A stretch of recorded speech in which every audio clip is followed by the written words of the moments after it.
법무부가 지난 11월 10일 가족관계의 등록 등에 관한 법률 개정안을 입법 예고했습니다.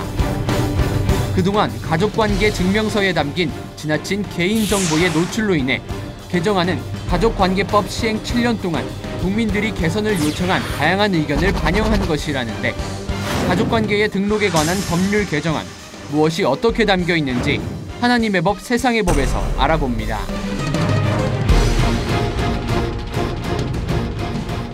하나님의 법, 세상의 법, 이재만 변호사님 나오셨습니다. 안녕하세요. 네, 안녕하세요. 네, 항상 나오셔서 아주 좋은 말씀 주셔서 너무 감사합니다. 앞서 보신 것처럼 지난 11월 10일 법무부에서 가족관계 등록법 개정안을 입법 예고했어요. 예, 그렇습니다. 이 가족관계 등록법 그 입법 예고된 그 취지는 결국 그 정부는 여러 가지 그 개인의 민감한 정보를 수집하고 관리합니다. 또 국민들은 이제 결혼 신고도 하고 또 혼인 출생 신고도 하고 사망 신고도 하고 또 경우에 따라서 입양 신고도 하고 이런 개인의 민감한 정보를 수집 관리하는 것과 이를 외부에 공개하는 것은 별개의 문제인데 그동안 이제 그 과도하게 공개돼서 인권 침해적 요소가 너무 많아서 이번에 이제 개정안을 내게 됐는데요. 이 내용은 이제 출생신고의 경우에도 결국 출생신고가 이제 인후보증제도에 의해서 출생신고가 가능하니까 이런 경우에는 이제 전과자들의 국적 세탁이나 또는 불법적으로 국적을 취득하는데 악용되는 사례가 많아서 인후보증제도를 개선했고요. 또 출생할 때 출생 의무자가 출생 신고를 하지 않아서 이럴 경우에는 국가가 대신 해줌으로써 그 아동의 취약 기회라든지 복지 혜택의 기회를 부여할 수도 있고요. 또 이제 사망 신고의 경우에도 사망 신고가 제대로 이루어지지 않아서 복지비를 허위로 청구한다든지 또는 주민등록번호가 도용돼서 범죄에 악용되는 그런 사례도 있어서 유관기관끼리 그 사망 사실을 서로 통보하도록 절차를 정비했습니다. 그러니까 국민들이 여러모로 불편을 느끼는 것들에 대해서 정비를 하고 그리고 피해보는 것에 대해서 어떻게 잘 그렇게 되지 않을까 이렇게 생각해서 만든 법이겠네요. 그러니까. 그렇습니다. 이게 그동안은 개인의 민감한 정보가 너무 과도하게 공개돼서 인권 침해가 많으니까 이 점에 대한 여론의 비난이라든지 또는 여론에서 많은 문제점을 제기했어요. 그런데도 증명서를 통해서 너무나 많은 개인정보가 공개되기 때문에 그 점을 감안해서 이번 개정안에서는 그 점을 정비한 것이죠. 이 시간에 개인정보 노출에 대한 심각성 변호사님께서 얘기해 주시는 거 저도 TV로 좀 봤는데요.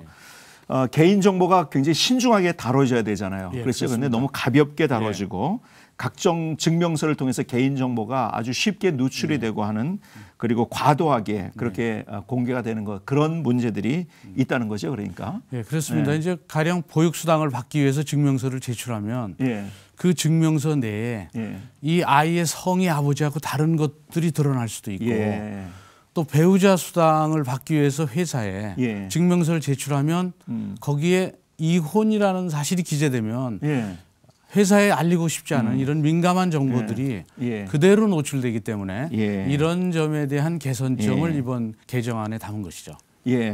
그러니까 개인정보 또 사생활 보호에 대한 그런 보완이 이루어진 그런 개정안으로 이제 우리가 알고 있는데요.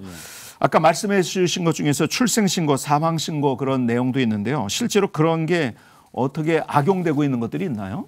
가령 이제 출생신고일 경우에 인후보증, 보증인 2명만 있으면 출생신고가 가능합니다. 이제 그렇게 되다 보니까 전과자들이 출생신고를 새롭게 해요. 그럼 자기의 신분이 세탁되는 것이죠. 그렇게 되나요? 그다음에 이제 해외에 있는 이제 교포들이나 우리나라 국적을 취득하기 위해서 새롭게 출생신고를 하죠. 인후보증을 세워서. 그러면 불법적으로 국적을 취득할 수가 있죠. 이제 이런 것 때문에 현재는 그렇지만 개정안에서는 출생신고에는 반드시 병원에 출생증명서가 있어야 됩니다. 근데 만일 출생증명서가 없을 때는 법원에 허가를 받도록 돼 있죠. 그래서 지금은 이 신분관계 등록에 대한 정확성을 더 기하고 있는 것이죠. 그러니까 신분 세탁이라는 것도 있네요. 그러니까. 그렇습니다.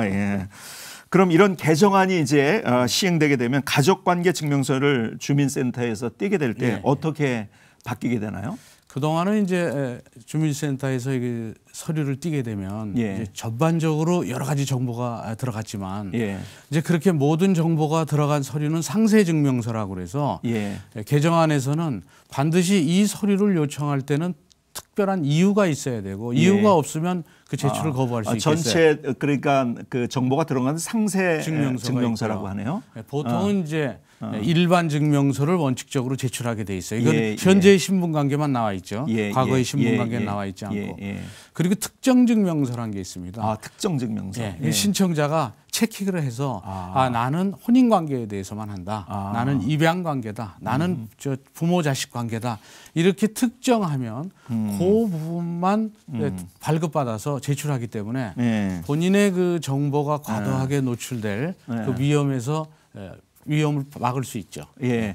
그러니까 자기의 불필요한 정보가 새 나가지 않도록 이제 신청하는 사람들이 그 필요한 정보만 선택해서 기재된 증명서를 뗄 수 있다. 이렇게 우리가 이해하면 되는 거죠. 예, 그렇습니다. 가령 이제 부양 수당을 받기 위해서거나 뭐 배우자 수당을 받기 위해서거나 뭐 이런 경우에는 필요한 증명만 선택해서 서류를 제출하면 됩니다. 그렇게 되는 뭐든지 그 선용되지 않고 악용되는 것이 이제 우리가 항상 문제인데요. 특별히 저는 아이들이 이러한 일로부터 좀 상처받지 않고 또 이제 정보가 공개돼 가지고 특별히 아이들에게 또 민감한 거 아니겠습니까?